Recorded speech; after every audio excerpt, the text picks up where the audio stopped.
Manchester city তার উপরে এমন একটা সময় ভরসা রেখেছিল যখন তার পাশে কেউ ছিল না।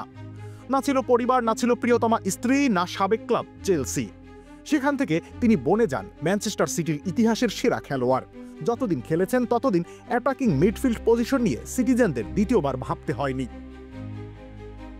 গেল 10 বছরে সেরা অ্যাটাকিং মিডফিল্ডারকে, এই প্রশ্নের জবাবে অনেক তর্ক বিতর্ক হবে, কিন্তু সবশেষে জবাব আসবে একটাই, কেভিন ডি ব্রুইনা।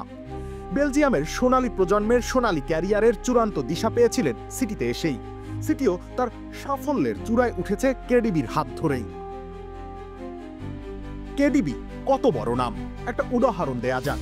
মোহাম্মদ সালাহ লিভারপুলের কাছে পারিশ্রমিক চাইলেন কেডিবির সমান। লিভারপুলের সেরা তারকা তখন সালাহ ইংলিশ প্রিমিয়ার লিগের সর্বোচ্চ গোলদাতা। তখন লিভারপুল ম্যানেজমেন্ট একটা কথাই বলে, আগে পারলে কেডিবির মতো খেলে দেখাও, তারপরে বাকিটা দেখা যাবে। দেশ জুড়ে তোলপাড় ওয়ালটন ফ্রিজ কিনে আপনিও হয়ে যেতে পারেন মিলেনিয়ার। হ্যাঁ, ডি ব্রুইনা ওয়াজ আনম্যাচেবল। এমনকি লিগের সর্বোচ্চ গোলদাতাও তার ধারে কাছের কেউ নন। মাঝ মাঠে বল পেলে তিনি যেন এক চিত্রশিল্পী, পাসগুলো তার তুলি, মাঠটা ক্যানভাস। প্রতিপক্ষ বুঝে ওঠার আগেই রং লেগে যায় স্কোরবোর্ডে। বয়স 33 পেরোলেও কেডিবির পায়ে এখনো সময় থমকে যায়। চেলসির জার্সিতে মরিনহোর ছাত্র ছিলেন এক সময়, এখন ম্যানচেস্টার সিটির রাজসিংহাসনে তিনি যেন অর্ধেক রাজত্বের মালিক। 413 ম্যাচে 106 গোল আর 174টা অ্যাসিস্ট। সংখ্যাগুলো শুধু পরিসংখ্যান নয়, এক একটা গল্প, এক একটা মাহাত্ম্য।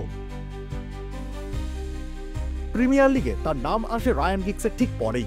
118 অ্যাসিস্ট, একটা যুগকে ছুঁয়ে ফেলা, ছাড়িয়ে যাওয়ার আগাম বার্তা।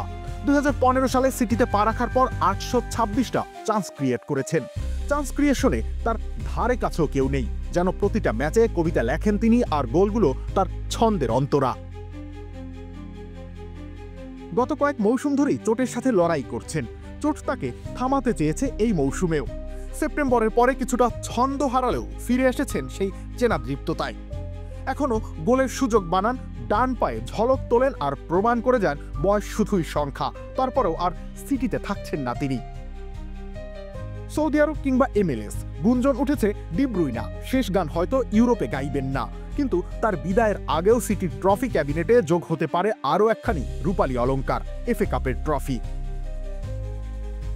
শেষ পর্যন্ত কোথায় থামবে তার এই রূপকথার পথ চলা, সেটা হয়তো জানে না কেভিন নিজেও। তবে নীরব কবি তার নতুন কোনো কবিতা লিখে চলবেন অন্য কোথাও, অন্য কোনো মাঠে, অন্য কোনো জার্সি গায়ে চাপিয়ে। রবিউল ইসলাম রনি, খেলা ৭১।